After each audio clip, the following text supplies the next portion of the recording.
नमस्कार। एक बार फिर स्वागत है सभी भावी शिक्षक गण का अपने यूट्यूब चैनल आई के हिंदी टारगेट में। जी हाँ, हिंदी टीजीटी पीजीटी 2016 साक्षात्कार इंटरव्यू से संबंधित 10 प्रश्नों की श्रृंखला लगातार चलाई जा रही है, जिसमें आज भाग 63 लेकर आए हैं। भाग 62 आपका हो चुका है, जिसमें सवाल हमारा और जवाब भी हमारा ही होता है। तो आपको घबराने की ज़रूरत ही नहीं है। सवाल हम ही करेंगे और जवाब ही हम ही आपको देंगे। तो जो 2020 की तैयारी में जुटे हैं टीजीटी पीजीटी हिंदी के लिए, वो इस चैनल से जुड़ सकते हैं। इस चैनल के माध्यम से तैयारी करवाई जा रही है। जो 10 प्रश्नों की श्रृंखला मिल रही है, इसको भी आप एक नोट्स बना लीजिए। पूरा जाके प्लेलिस्ट में जाएंगे, वहाँ सभी प्रश्नों की श्रृंखला मिल जाएगी। पूरी तरह से अगर बना के व्यवस्थित कर लेंगे तो आपको सफलता अवश्य मिलेगी। तो इतना सब कर लीजिए और चैनल को जो लोग नए हैं वो सब्सक्राइब कर लेंगे। जो सब्सक्राइब कर चुके हैं वो बेल आइकन को दबा देंगे, लाइक कर देंगे, ताकि आने वाले सभी वीडियोज आपको मिलते रहें। ये लगातार श्रृंखला चलती रहेगी। आप लोग का इंटरव्यू जल्द ही होने वाला है। तो चलिए प्रश्न की तरफ हम डायरेक्ट चलते हैं। कब पहला प्रश्न क्या रखा गया था, उसका जवाब देने के लिए। तो पहला प्रश्न आपके सामने रखा गया, ब्रह्मांड का सही वर्ण विच्छेद कीजिए। तो ब्रह्मांड का सही वर्ण विच्छेद हम आपको बता दें कैसे करना है, या वर्ण विन्यास तो एकदम आसान है। आसान का मतलब पहले देखेंगे, जिस अक्षर में नीचे आधा आधा वा लग जाता है वो उस अक्षर को काट देता है, छांट देता है। यानी कहने का मतलब यह है उसको आधा कर देता है और अपने आप को पूर्ण हो जाता है। तो जैसे पहले चलते हम करते हैं। तो सबसे पहले वाह है, वाह नहीं बा है। तो बा देखेंगे, बा आधा है तो इसमें स्वर नहीं है, तो स्वर को नहीं लिखेंगे। इसके बाद रा है, रा पूरा है तो इसमें स्वर है, तो यहाँ स्वर लिखेंगे। तो स्वर लिखने से पहले यहाँ आधा कर देंगे। अब इसके बाद हा है, तो हा ऑलरेडी आधा क्योंकि माँ लगा उसमें। अब माँ लिखेंगे, तो माँ में क्या है, बड़ा आ है, तो यहाँ बड़ा आ कर देंगे। तो तब जब ये बड़ा करेंगे तो यहाँ आधा कर देंगे। इसके बाद जो आपका अड़ा है ये आधा है। इसके बाद इसमें स्वर नहीं है तो डा है। इसके बाद छोटा आ। ये आपका वर्ण विच्छेद पूरी तरह से हो गया। इसी तरह से आप कोई भी करते रहिए, आपको आसानी होगी। ठीक है, अगला चलते हैं दूसरे प्रश्न पर। तुलसी जी ने सबसे पहले मानस की कथा किससे सुनी थी? तो तुलसी जी ने सबसे पहले मानस की कथा अपने गुरु नरहरियानंद से सुनी थी। नरहरियानंद जी से सुनी थी और तब आके इन्होंने तुलसी जी ने रामचरितमानस की रचना की 1631 संवत और 1574 ईस्वी। दोनों हम बातें आपको बता दिए हैं। अब चलते हैं अगले प्रश्न की तरफ। शिखरड़ी कैसा छंद है? तो आप लोग जानते हैं शिखरड़ी ये वर्णिक छंद है। कैसा छंद है? वर्णिक छंद। छंद 3 प्रकार के, वर्णिक, मुक्तक, मात्रिक। मात्रिक में मात्राओं को गिना जाता है, वर्णिक में वर्णों को गिना जाता है, मुक्तक में किसी को नहीं गिना जाता। उसमें साफ रहता है, कोई मात्राओं की गणना नहीं होती कि लंबा पंक्ति छोटा पंक्ति वो कुछ भी करते हो मुक्त रहता है, इसलिए उसे मुक्तक छंद कहा जाता है। अगला प्रश्न है, क्या सिद्धों में गोरखनाथ का नाम गिना जाता है? तो आप कहेंगे हाँ, सिद्धों में गोरखनाथ का नाम गिना जाता है। जिनका नाम उसमें था गोरचपा।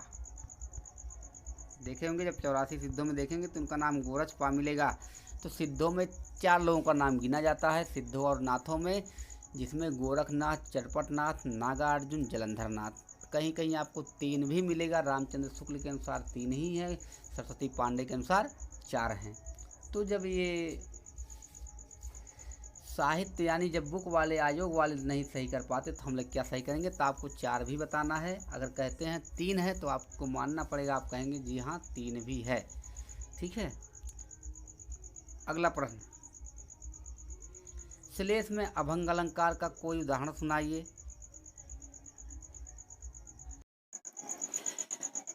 तो श्लेष में अभंग अलंकार का कोई उदाहरण बताना है। तो अभंग अलंकार देख लीजिए। अभंग मतलब होता है जिसका भंग, जिस शब्द का बिना तोड़े मरोड़े अर्थ निकल जाए उसे अभंग कहते हैं। और जिन शब्दों को तोड़ के मरोड़ को उसको अलग अलग विच्छेद करके उसका अर्थ निकाला जाए उसे सभंग कहते हैं। तो अभंग का उदाहरण आप समझ सकते हैं कैसे है। जैसे एक शब्द आपको मिलेगा सुवर्ण। सुवर्ण शब्द सुने होंगे। चरण धरत चिंता करत चितवत चारों ओर, सुवर्ण को खोजत फिरे कवि वे विचारी चोर। ये सब अभंग है। इसमें 3 बातें। पहला, सुवर्ण का मतलब हो गया सुंदर वर्ण। कवि क्या खोज रहा है? कवि खोज रहा है सुंदर वर्ण। व्यभिचारी क्या खोज रहा है? सुंदर सुवर्ण। सुवर्ण मतलब सुंदर स्त्री। सुवर्ण का मतलब आप सुनेंगे, गांव में सुने होंगे कि उनकी पत्नी कैसी किस वर्ण की है। सुने होंगे वर्ण की, उनकी बहू किस वर्ण की है, तो सुवर्ण। फिर इसके बाद चोर क्या खोज रहा है? सुवर्ण। चोर पत्नी नहीं खोजेगा, वो सोना खोजने गया है। क्या? वो चोरी करने गया है, तो सुवर्ण। तीनों का अर्थ देखिए अलग अलग हो गया है, लेकिन शब्द को बिना तोड़े मरोड़े, इसलिए अभंग है। इसी तरह से आपका रहीमन पानी राखिए बिन पानी सब सून, पानी गए न उबरे मोती मानुष चून, आपका अभंग अलंकार है। छठा है छंद में गण कितने होते हैं? तो छंद में गण आपके होते हैं 8 बताया गया है। फिर देख लीजिए, यमाता राजभान सलगा। तो यमाता राजभान सलगा आपके 8 हो गए होंगे। यमाता राजभान सलगा। तो यगण मगड़ तगण रगण जगण भगण सगड़ नगड़ लग, इसके बाद लघु और गुरु। तो ये 8 के आपके हो गए हैं। आपको पूछा जाएगा कि ये किसका प्रतीक है, आप बता सकते हैं। तो मात्राएं लिख सकते हैं यगण का। यमाता लिखेंगे तो अपने आप निकल जाएगा 1 2 2। इसी तरह से आप निकाल सकते हैं। 7वां है अवधूत किसे कहते हैं? तो अवधूत नाथ को कहते हैं। नाथों को अवधूत कहा जाता है क्योंकि नाथ क्या है? ये शिव को मानने वाले थे। शिव को मानने वाले थे, इसलिए इन्हें अवधूत कहा जाता है। इसीलिए शिव का पर्यायवाची था अवधूतेश्वर, इसीलिए ये लोग को अवधूत कहा गया। अवधूतेश्वर शिव का पर्यायवाची है। ठीक है, तो नाथों में अवधूत को, शिव को अवधूतेश्वर कहा जाता है। 8वां, तुलसी जी की अंतिम रचना कौन सी मानी जाती है? तो तुलसी जी की अंतिम रचना आपका है कवितावली। कवितावली को आप मान सकते हैं अंतिम रचना, लेकिन थोड़ा सा है लेकिन, इसलिए लेकिन है क्योंकि इसमें हनुमान बाहु कब आप कहेंगे, तो इसी रचना में हनुमान बाहु का आपका संकलित हुआ है। इसी रचना में संकलित हुआ है, तो आप कवितावली में बता सकते हैं हनुमान बाहु संकलित है, इसलिए कवितावली अंतिम रचना है। एक बात और, अगर आपसे वो जिद करें, पहली बात, अगर आप उनसे बिल्कुल एकदम लड़ेंगे नहीं, झगड़ेंगे नहीं, उनसे आप किसी प्रश्न पर झिझक नहीं करेंगे कि नहीं सर हम इसको देख के आए हैं, हम कैसे आप कह रहे हैं इसके तुलसीदास ही हैं, तो ऐसे आपको बिल्कुल कुछ नहीं करना है।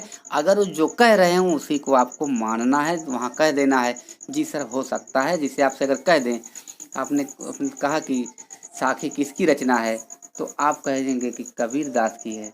अगर वो कह दिए आपको उलझाने के लिए, नहीं हम तो कहते हैं तुलसीदास जी की है, तो आपको वहाँ उलझने की जरूरत नहीं, आप सीधे सीधे कह दीजिएगा सर जी हो सकता है, हम पढ़े नहीं हैं, ये प्रश्न हमको मिला नहीं, हो सकता है तुलसीदास की है हो।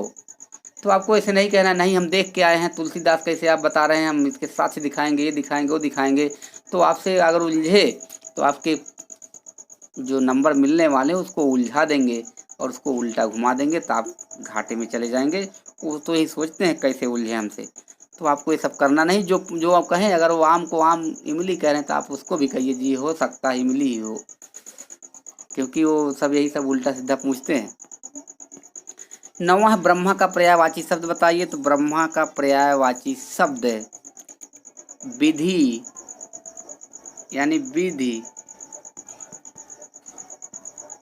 विरंची, हिरण्यगर्भ, स्वयंभू, ये सब ब्रह्मा के पर्यायवाची शब्द हैं। 10वां प्रश्न है ईस्वी और संवत में कितने वर्ष का अंतर होता है? तो ईस्वी और संवत में 57 वर्ष का अंतर होता है। आप लोग समझ रहे हैं 57 अगर कहेंगे आपसे, अच्छा बताइए 1900 संवत में से 1900 संवत जो लिखा गया इसको ईस्वी में लिखिए, तो आप इसी में 57 घटा लेंगे तो हो जाएगा 1843। फिर इसके बाद 1900 जो कहेंगे 1900 ईस्वी जो लिखा है इसमें संवत में इसको जोड़िए, इसी में 57 जोड़ देंगे, हो जाएगा 1957। तो आप इतने समझदार हैं। तो ये रहे आपके आज के 10 प्रश्न। अब आपको फिर मिलते हैं 10 सवाल के 10 सवाल, जो आपको कमेंट बॉक्स में लिख कर देना है जवाब। अब आज का सवाल आपके सामने स्क्रीन पर दिख रहा होगा, आज का सवाल। और सवाल क्या क्या है अब आप कमेंट बॉक्स में ज़रा देखिए, नहीं कमेंट बॉक्स में नहीं, अब आपको हम खुद दिखा रहे हैं सवाल क्या क्या है। तो चलिए देखते हैं कौन कौन से सवाल हैं। पहला सवाल, कितने राज्यों में हिंदी बोली जाती है बताइए। कितने राज्यों में हिंदी बोली जाती है, नाम बताइए। जितने में बोली जाती होगी आपको बस बताना है, 2 4 6 8 10 20 जो भी बोला जाता है आपको नाम लिखकर बताना है। दूसरा प्रश्न है, हिंदी शब्दकोश में का वर्ण के बाद कौन सा अक्षर, देख लीजिए यहाँ लिखा गया है, मिस्टेक हो गया, मिसप्रिंट हो गया है।